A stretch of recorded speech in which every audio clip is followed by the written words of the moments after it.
Todo empezó por culpa de una camiseta blanca. Sí, una camiseta. De esas básicas, sin dibujos, sin marcas, que se venden por 3 euros en cualquier tienda del centro. No era mía. No era de mi cuñado. No era de ningún amigo que se hubiera quedado a dormir. Pero estaba ahí. Colgada en la cuerda de la terraza, bien estirada con sus pinzas de plástico azul. Limpia. Planchada. Como si alguien se hubiera preocupado por cuidarla. Yo me quedé mirándola un rato desde la ventana de la cocina, con el café ya frío entre las manos. No sé cuánto tiempo pasé ahí parado, con la mirada fija en esa maldita camiseta blanca. Porque en mi casa, cada prenda tiene dueño. No somos de tener ropa que aparece. Y esa, simplemente no encajaba. ¿Esa camiseta es tuya? Le pregunté a Clara mientras desayunaba. ¿Cuál? Respondió sin levantar la vista del tostador. La blanca, la que está colgada fuera. Ah, será tuya, ¿no? Dijo como si nada, y le dio un sorbo al café. Negué con la cabeza. Esa camiseta no era mía. Nunca he usado de esas, y ella lo sabía. Lo sabía perfectamente. Lo que me jodió no fue la camiseta en sí. Fue su respuesta. Rápida. Automática. Casi ensayada. Ahí no saltó ninguna alarma todavía. Pero sí se encendió una lucecita.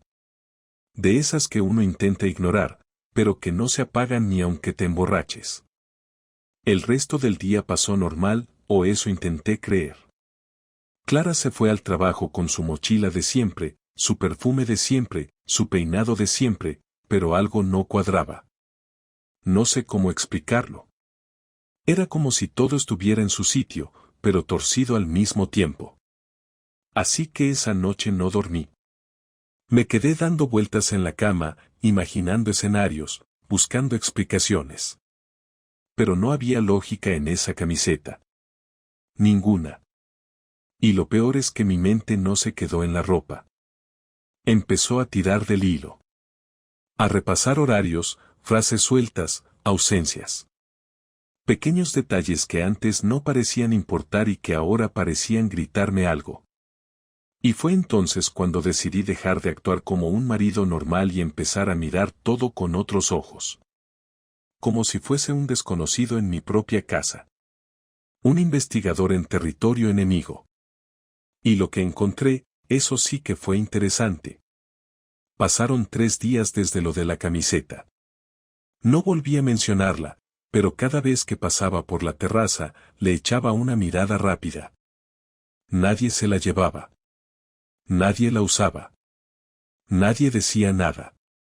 Era como si no existiera, como si esperaran que yo la olvidara.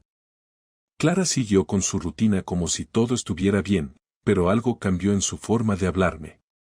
Ya no era seca o distante como otras veces, sino que ahora exageraba los gestos de cariño, como si de repente le importara muchísimo mostrar afecto.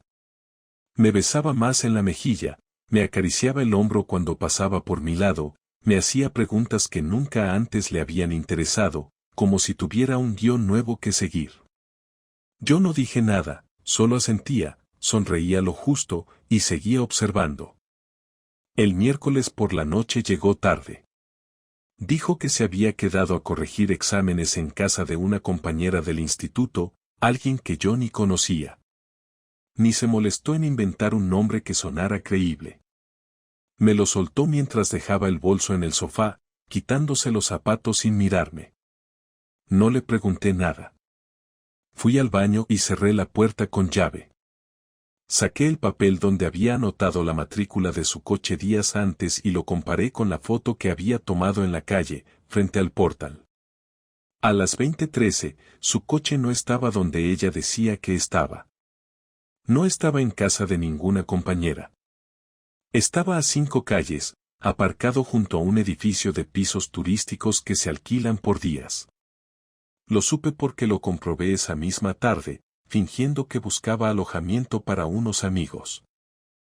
El jueves fui al trabajo como siempre, pero no hice nada.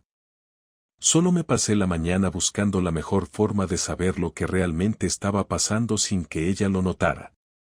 No quería su teléfono, no quería espiarla por WhatsApp ni buscar fotos escondidas. Quería algo más directo. Más real. Así que hice lo que nunca imaginé que haría, le pedí ayuda a mi vecino Rubén. Rubén tiene una tienda de electrónica en el barrio, vende de todo, desde bombillas hasta cámaras de vigilancia. No somos amigos, pero alguna vez habíamos compartido una cerveza en el bar de la esquina. Le expliqué que tenía una sospecha, sin entrar en detalles, y que necesitaba algo discreto para poner en casa. Él no hizo preguntas. Me mostró una pequeña cámara con forma de enchufe. Graba en bucle, nadie lo nota, solo enchúfalo donde quieras y ya está, me dijo. La compré, pagué en efectivo, y esa misma noche la coloqué en la entrada, justo al lado del mueble donde Clara dejaba el bolso cada vez que volvía. El viernes llegué antes de lo habitual, fingí estar enfermo y me encerré en el despacho del piso, revisando las imágenes del día anterior. No esperaba gran cosa, solo quería ver si al menos se notaba algo raro, un gesto, una mirada al teléfono, cualquier pista. Pero lo que encontré fue mucho más claro que todo eso. A las 17:43, Clara entró en casa, sola, con una bolsa de supermercado en la mano. Hasta ahí todo bien. Dejó el bolso en el mueble, fue a la cocina, volvió. Hasta que, a las 17:51, el timbre sonó. Yo no estaba. Martina tampoco. Clara fue a la puerta, miró por la mirilla, y abrió sin preguntar. El tipo que entró era joven, más joven que ella y más joven que yo. Tenía el pelo oscuro, una mochila en la espalda y una sonrisa nerviosa. No saludó, no dijo nada. Clara tampoco. Se besaron. Así, sin más, en la entrada. Ella lo abrazó por la cintura, él le agarró la cara como si llevaran años haciendo eso. Luego se fueron juntos a la habitación, riéndose en voz baja, como dos adolescentes. La cámara no grabó más allá del pasillo, pero no hacía falta ver nada más. Pausé el video. Respiré hondo. Lo volví a poner. Lo vi 3 veces más. No porque no lo entendiera, sino porque no podía creerlo. Era tan absurdo, tan fuera de lugar, que parecía una escena mal actuada. Pero no lo era. Era real. Clara, la mujer con la que compartía la cama desde hacía más de una década, la madre de mi hija, estaba metiendo en nuestra casa a otro hombre a las 6 de la tarde, un jueves cualquiera, mientras yo trabajaba y Martina estaba en clase de inglés. Y lo peor no era la traición. Lo peor era la naturalidad con la que lo hacía, la costumbre que se le notaba en cada movimiento. No era la primera vez. Cerré el ordenador, me lavé la cara, y salí al salón como si nada. Clara aún no había llegado.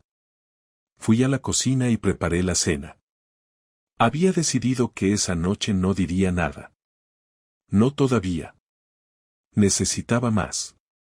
Saber quién era él, cuántas veces había venido, desde cuando pasaba esto. Y sobre todo, necesitaba un plan. Cuando volvió, me dio un beso en la mejilla como siempre. Me preguntó cómo estaba, si me sentía mejor. Le dije que sí. Comimos en silencio, viendo las noticias. Ella parecía tranquila, como si no tuviera nada que ocultar. Como si el tipo de la mochila nunca hubiera estado aquí. Pero yo lo había visto. Y ya no había vuelta atrás. Esperé hasta el sábado para decirle algo. No por cobarde, sino porque necesitaba estar completamente sereno. No quería levantar la voz ni romper nada. Quería que me mirara a los ojos, que entendiera que yo sabía todo y que ya no tenía espacio para inventar excusas. La mañana fue tranquila. Clara salió a hacer unas compras y yo me quedé en casa con Martina.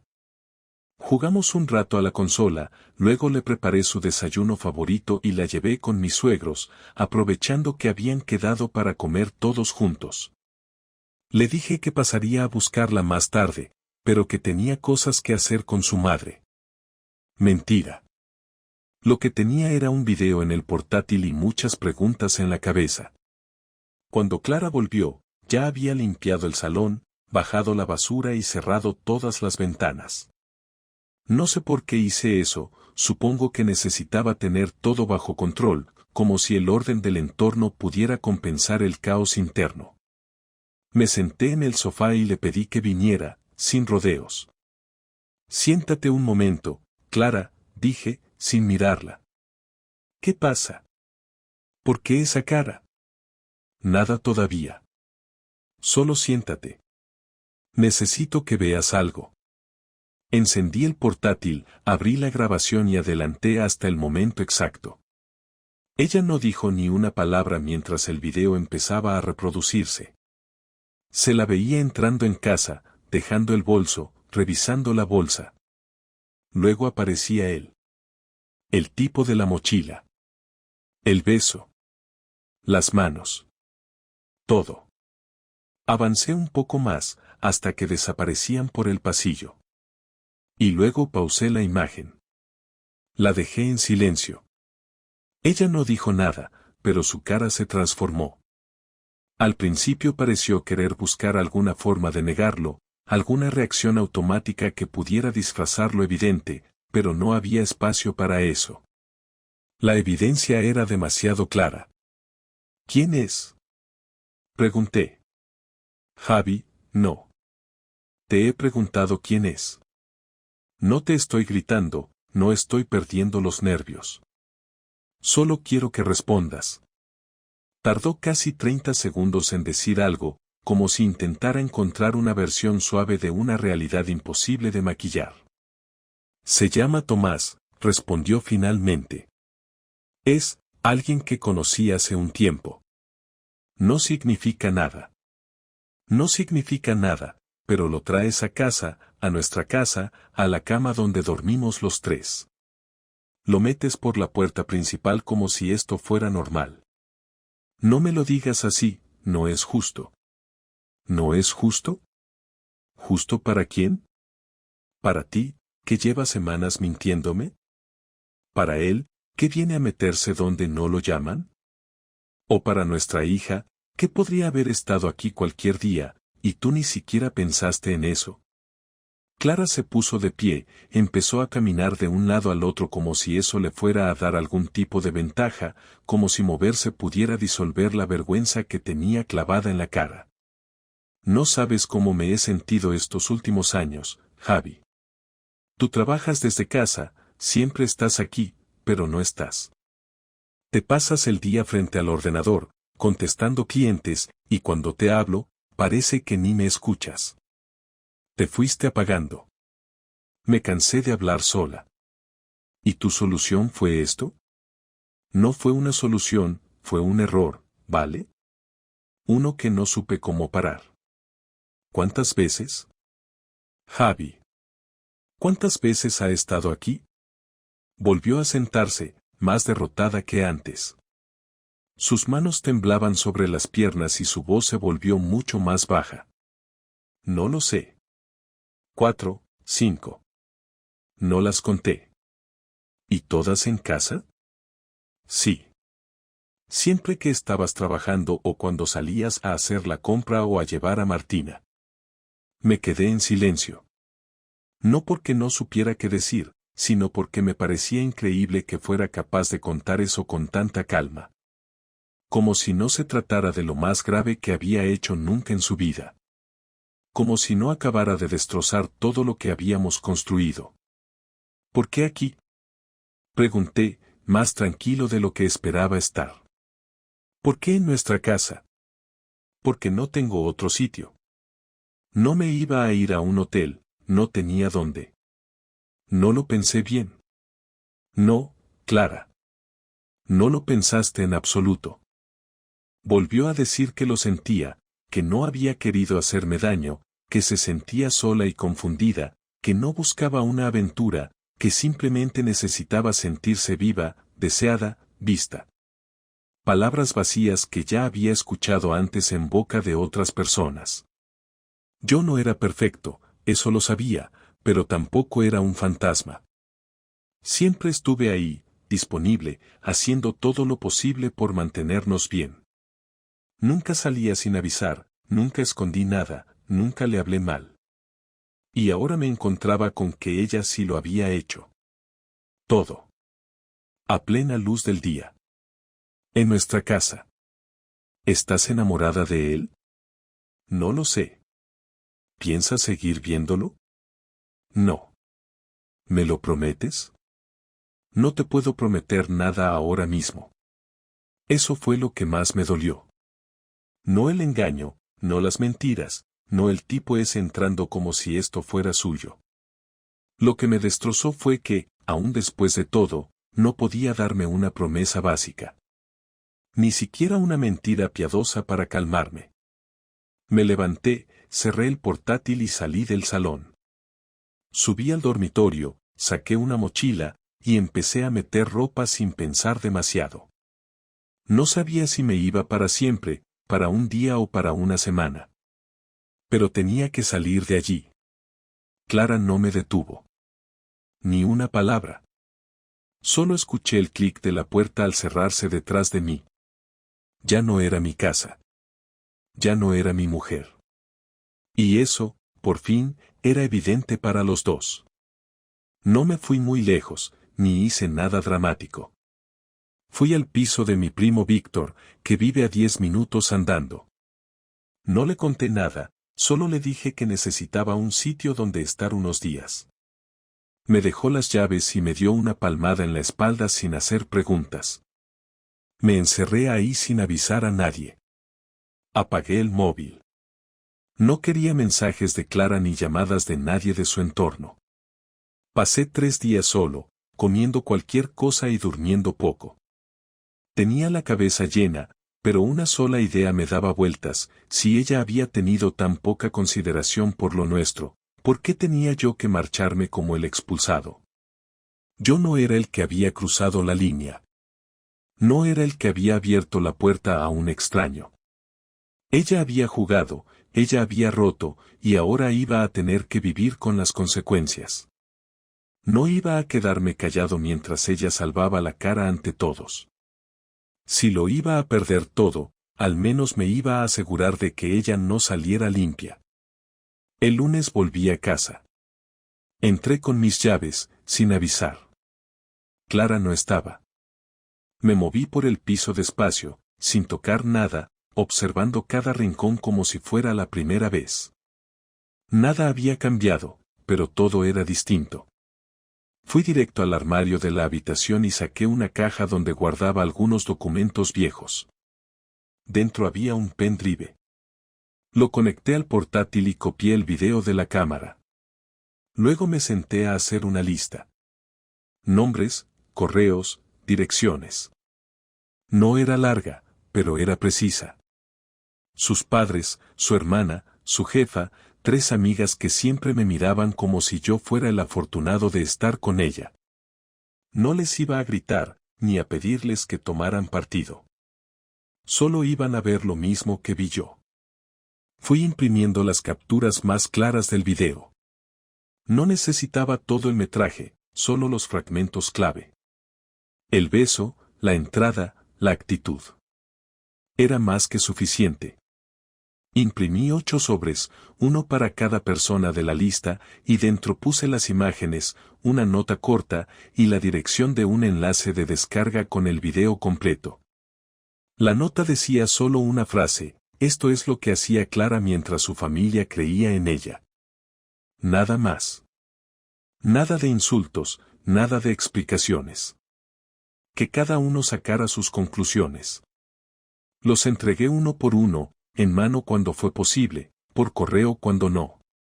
Me aseguré de no coincidir con Clara ni con nadie cercano. Me moví como un repartidor más, uno que deja el paquete y se va. No tenía ninguna intención de explicar nada. Solo quería que la verdad corriera sola. Luego llamé al despacho del abogado que me había recomendado un cliente, pedí cita para el viernes. No dije aún que quería divorciarme, pero era evidente que ese era el camino. Me explicaron lo básico, lo que podía esperar, cómo funcionaría la división de bienes y la custodia compartida de Martina. Todo era más frío de lo que imaginaba, pero así lo quería. Sin emociones, sin escándalos. Solo hechos. Esa misma tarde recibí el primer mensaje de Clara. Luego vinieron llamadas, notas de voz, más mensajes. No los abrí. Solo leí la vista previa. Todas empezaban igual: tenemos que hablar, por favor, no hagas esto. Cuando me cansé, bloqueé su número. Luego llegaron los correos. También los ignoré. No iba a darle el placer de escucharla justificarse otra vez. Ella tomó sus decisiones. Ahora yo estaba tomando las mías. El miércoles por la noche recibí un correo de su hermana. ¿Qué ha pasado? ¿Es verdad esto? No respondí. No hacía falta. Si había visto las imágenes, entonces no había ninguna duda. La siguiente fue su jefa. Necesito hablar contigo cuanto antes. Tampoco respondí. Lo que tuvieran que decirle, que se lo dijeran a ella. El jueves fui a recoger a Martina al colegio. Clara no se lo esperaba.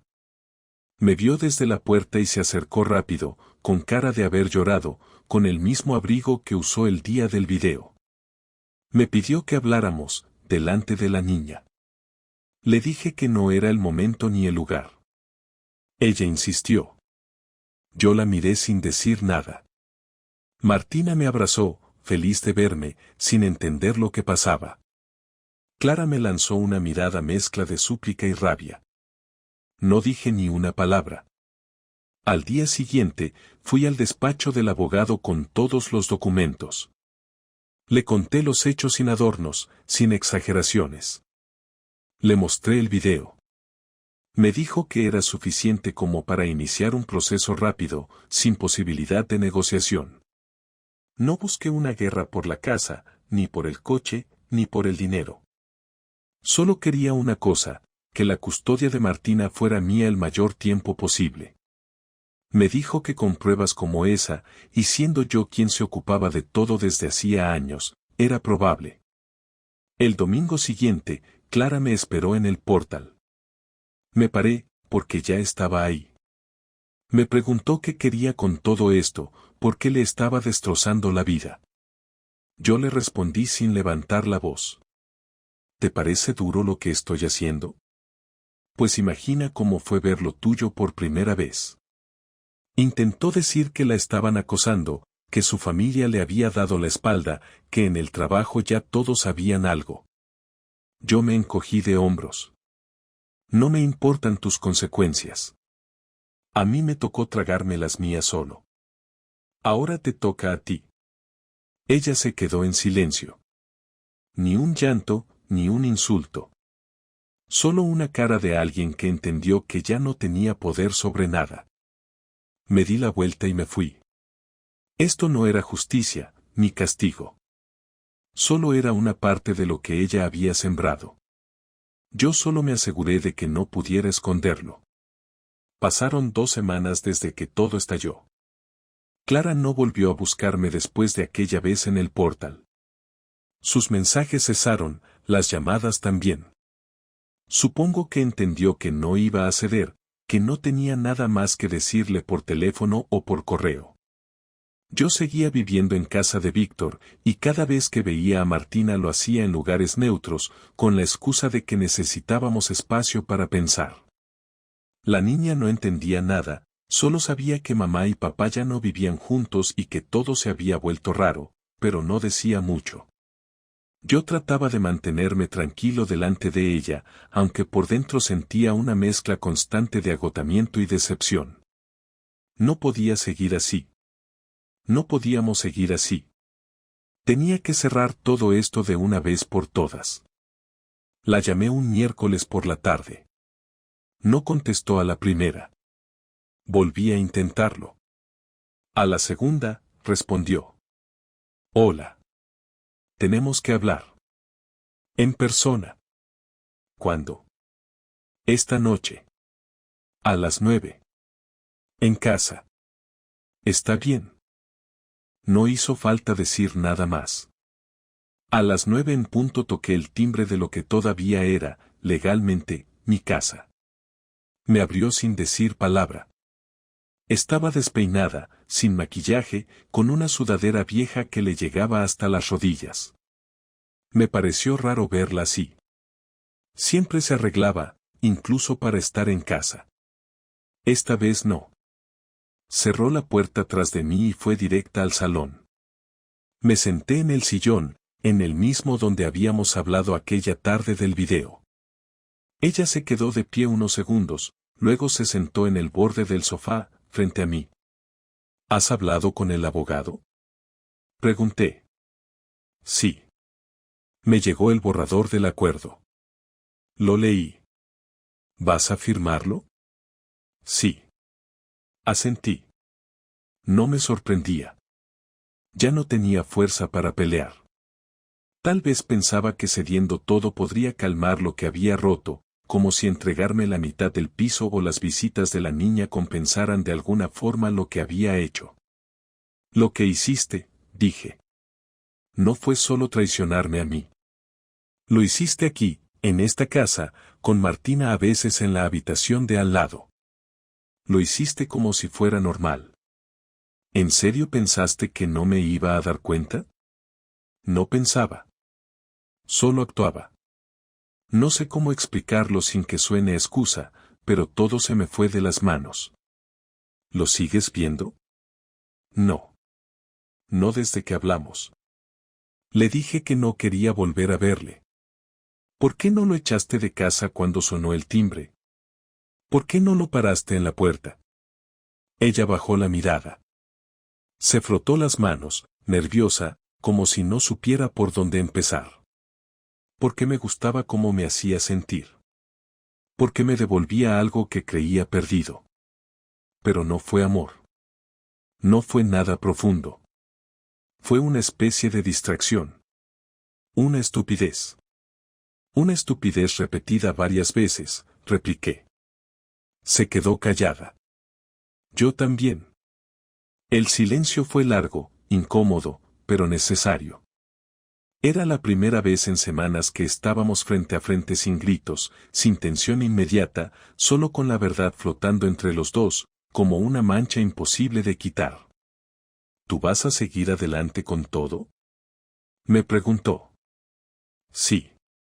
No puedo perdonarte. No porque no quiera, sino porque no puedo confiar en ti nunca más.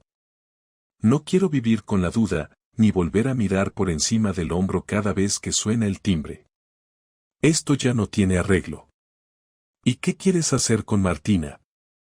Quiero lo que es mejor para ella. Custodia compartida. Nada de visitas impuestas.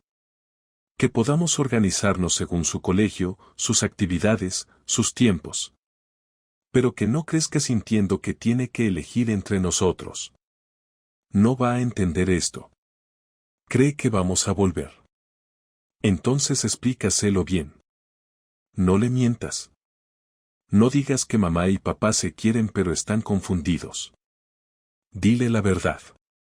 No todos los detalles, pero dile que cometiste un error, que mentiste, que eso rompió algo entre nosotros. Que no fue culpa suya ni mía. ¿Qué es lo que hay? Clara se llevó las manos a la cara. No lloró, pero estuvo cerca. Respiró hondo varias veces antes de volver a hablar. Yo te quería, Javi. Aunque no lo creas. Lo sigo haciendo. Lo creías. Pero no lo hiciste. Si de verdad me hubieras querido, no habrías traído a otro hombre aquí. No me habrías mentido cada día. No me habrías obligado a enterarme como me enteré. Todo eso no lo hace alguien que ama. No sabía cómo pedir ayuda. No necesitabas ayuda. Necesitabas respeto. Y no lo tuviste. Nos quedamos callados otra vez. Ella se levantó, caminó hasta la ventana y miró hacia la calle. Parecía una estatua. Yo sabía que esa escena iba a quedarse en mi cabeza mucho tiempo. Su espalda encorvada, su respiración agitada, la noche afuera sin importarle nada. Cuando firme los papeles, dijo, aún de espaldas, quiero que sepas que no lo hago por miedo. Lo hago porque tienes razón. Lo rompí yo. Y no puedo arreglarlo. Solo espero que algún día puedas perdonarme, aunque sea como persona. Me levanté. Fui hacia la puerta. Al llegar, me detuve. No necesito perdonarte. Solo necesito seguir adelante. Abrí y salí sin mirar atrás. Una semana después de aquella última conversación, firmamos los papeles. Fue rápido, casi impersonal. Cada uno llegó por su cuenta, sin hablarse más de lo necesario. El abogado leyó un par de cosas, preguntó si había dudas, y cuando ambos dijimos que no, pasamos a firmar. Ella lo hizo sin dudar. Yo también. Ni un solo temblor en la mano. Nada de miradas cruzadas ni suspiros nostálgicos. Solo tinta sobre papel y dos personas cerrando un capítulo que hasta hacía poco creíamos que iba a durar toda la vida. Cuando terminamos, el abogado se levantó, nos estrechó la mano a ambos y nos deseó suerte. No dijimos nada, ni gracias ni adiós. Salimos del despacho en silencio. En la puerta, me detuve un segundo. No para mirar atrás ni para dramatizar. Solo porque necesitaba tomar aire. Clara se alejó sin decir palabra. Caminó en dirección contraria a la mía y no volvió la cabeza. Esa noche dormí bien. Por primera vez en mucho tiempo, no tuve pesadillas ni me desperté en mitad de la madrugada con el corazón latiendo rápido. Fue un sueño tranquilo, sin imágenes claras, solo una sensación de descanso que ya no recordaba. Me levanté temprano, preparé café y me senté frente al portátil. Respondí correos, organicé mi agenda, envié presupuestos. Volví a trabajar como antes. Sin distracciones, sin la ansiedad constante de no saber qué estaba ocurriendo a mis espaldas. Poco a poco, mi rutina volvió a tener sentido. No alegría, no entusiasmo desbordado, pero sí orden, y eso era suficiente para empezar. Con Martina no fue fácil. Durante las primeras semanas, preguntaba constantemente cuándo íbamos a volver a casa los tres. Yo le explicaba que eso no iba a pasar, pero sin entrar en detalles. No le dije lo del video ni el engaño. Solo le repetí que papá y mamá ya no eran pareja, pero que siempre íbamos a estar ahí para ella. A veces lloraba, otras se quedaba callada durante horas. Su profesora me llamó una tarde y me dijo que estaba más distraída en clase, que se la notaba triste. Le pedí que tuviera paciencia. Yo también estaba aprendiendo a manejar todo eso. Hablé con Clara y acordamos llevarla a una psicóloga infantil. No por obligación, sino porque era lo correcto. La niña necesitaba espacio para entender lo que estaba pasando con alguien que no fuera parte directa del desastre. No volví a mencionar el tema del video con nadie. Ni con mi primo Víctor, ni con mis padres, ni con los amigos que me preguntaron por qué Clara y yo ya no vivíamos juntos. Solo dije que se había acabado y que no quería hablar de eso. Algunos insistieron, queriendo saber si había otra persona o si yo había hecho algo. Me limité a decir que era una historia privada y que no iba a dar explicaciones. Los que me conocen bien no insistieron más. Los demás, poco me importaban. Pasó un mes y medio desde la separación legal. Ya no vivía en casa de Víctor. Había alquilado un pequeño piso de 2 habitaciones cerca del parque donde solía llevar a Martina. No era grande ni especialmente bonito, pero estaba limpio, era silencioso y tenía lo que necesitaba. Cada vez que mi hija venía, preparábamos juntos la cena, veíamos películas o salíamos a pasear. Ella empezó a sonreír más. Me preguntó si estaba feliz. Le dije que todavía no del todo, pero que lo estaría. Me miró, asintió, y volvió a jugar con sus muñecas. Esa fue la conversación más importante que tuvimos en ese tiempo. No hizo falta decir más. Una noche, Clara me escribió. Fue breve. Me dijo que solo quería agradecerme por no haberle hecho la vida aún más difícil. Que sabía que podría haberla destruido del todo si me lo hubiera propuesto, pero que me había contenido. Me quedé mirando el mensaje unos minutos. Pensé en responder, pero no lo hice. Ya no necesitaba decir nada. No por orgullo, sino porque había aprendido algo importante en todo este proceso: no todo lo que sentimos necesita ser compartido. Hay cosas que uno guarda no por miedo, sino por madurez. Y yo, después de mucho tiempo, por fin había entendido eso. Ahora, cuando camino por el barrio y veo parejas en las terrazas, con sus cafés, sus móviles y sus conversaciones rutinarias, no siento envidia. Tampoco tristeza. Solo observo. Sé que muchas de esas relaciones están rotas por dentro y aún no lo saben. O lo saben y lo niegan. No me alegro por eso, pero tampoco me afecta. Ya no es mi guerra. Lo mío ya pasó. Y sobreviví. Si algo me ha dejado todo esto, es la certeza de que el dolor no te mata. Te jode, te deja marcas, te cambia los planes, pero no te mata.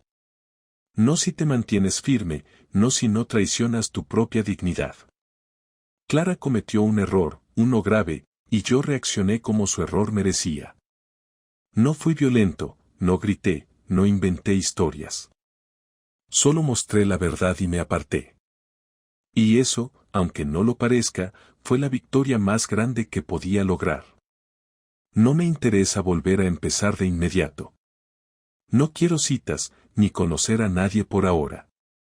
Solo quiero estar bien conmigo mismo, con Martina, con los amigos que se quedaron cerca, con mi trabajo y con mis silencios. Porque en esos silencios encontré algo que había perdido hacía años: paz. Y si algún día el amor vuelve, que lo haga sin disfraces, sin dudas, sin juegos. Y si no vuelve, tampoco pasa nada. Aprendí a vivir solo. Aprendí a ver las señales. Y esta vez, no voy a ignorarlas. Nunca más.